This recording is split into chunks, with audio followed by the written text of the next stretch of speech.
everybody, welcome back to Motivational Mondays with Tumi Mkha. Yo, guys, I missed you, hey? Like, I feel like I haven't seen you in 3 weeks because I haven't been home in 3 weeks. As you can see, I'm back in my place.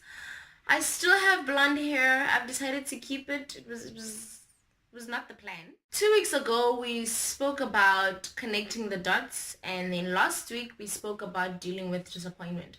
I feel like the two topics were connected in some way because it's really just about helping you to think about the situation when you're at a point where you've been rejected or you have been disappointed. Somebody pointed out so well to me, and I can definitely agree with that I gave more tips, or not tips, but it was more about perspective, how to think about the situation instead of what to do. So I never really gave actions.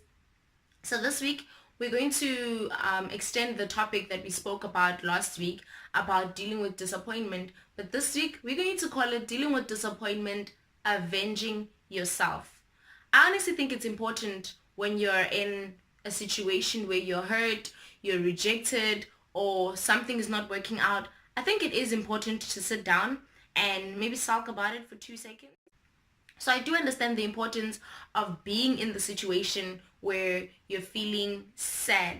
However, I don't believe in sitting in bed, eating McDonald's, or not eating at all, and not going to work, not seeing people, etc. for an entire month or two. I don't believe in that. I think as a person, you need to get up out of that bed, and it's what I call baby steps. You know, when you're sad and you're hurt, you can't really just wake up and go and take over the world. You're not feeling it. But you must take baby steps, right? Even if it's just eating. It could even just be going to gym, studying, drawing up a business plan, waking up and going to work. It's a step. It's a step. Because I feel that if you're going to be in that situation and just sulk in it, it doesn't get better. In fact, it gets worse because time is passing and you're not going anywhere. I don't know if you remember, a few weeks ago, I quoted E.T., Eric Thompson, when he said, you're already in pain. Get a reward for it. And that's what it's about. If you're already in pain, are you just going to, for example, if you go to gym for a month, let's say you go to gym for a month, and then you decide towards the end of that month, this is too painful, I cannot do this. That month pain that you went through was for nothing. Because guess what? There will be no results. Because why? Because you quit gym before the results came. You're already in pain. Get a reward. Don't you want to flex and be like, yeah, I was in gym, now look at my abs, look at my legs. Of course you want to do that, right? Another quote that I very much love, it's by Muhammad Ali. He said, okay, well, it starts from far, but I just cut it, take the part that I like, right? He says, suffer now and spend the rest of your life as a champion, right? When you're in that situation, it may be difficult to stand up and go to the kitchen and make yourself something to eat or call Mr. Delivery to bring you something healthy, okay? But it may feel like a difficult step. However, you'd rather suffer that step and you spend the rest of your life as a champion. I want to read you guys something that I wrote at a time when I was feeling hurt. Yeah, it was a friendship that ended very badly. It says, one day you learn that you don't have to do anything for love to betray you. It's not on you. You did your best. Yours is to take that best and put it into rebranding yourself. The sweetest revenge for this betrayal is to be successful in life. Right? Rebrand yourself. I always say, no matter what happens, one thing that people cannot take away from you is you.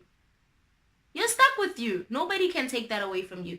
You can lose your job, your business plan may not work out, you discover that you're actually a terrible dancer when you wanted to be a dancer as you're growing up.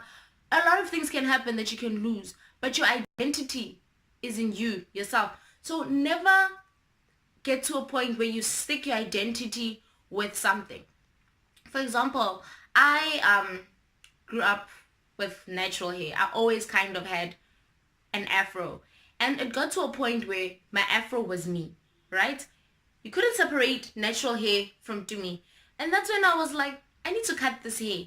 So I need to be able to still stand by myself without the hair. That's what I'm talking about when I'm talking about rebranding yourself. Just find identity in yourself, right? Don't tie yourself to anything, but find identity in yourself so people can look at you and say, you know, when I see Tumi, I see confidence. Things like that can't be taken away. Your confidence, your smile. And that's what I talk about when I say rebrand yourself, right? Rebrand yourself.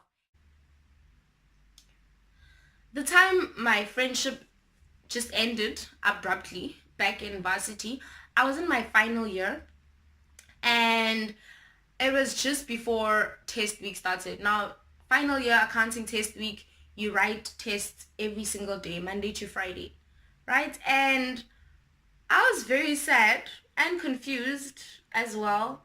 But I told myself, you know what, Dumi? Just because this friendship has ended, it doesn't mean test week is going to stop or pause for you. So I would sit by my desk. I was very hurt. So I would cry, right? And you could actually see on some of my books there were marks of tears to prove that I really was sad.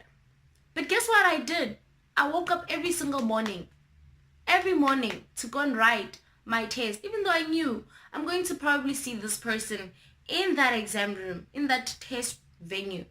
I still picked myself up. Why? Because I needed to avenge myself. And I'm not even joking when I say the greatest revenge is to rebrand yourself. Your greatest revenge is to become a success. I love you guys so much, and let's work hard towards Operation 1000.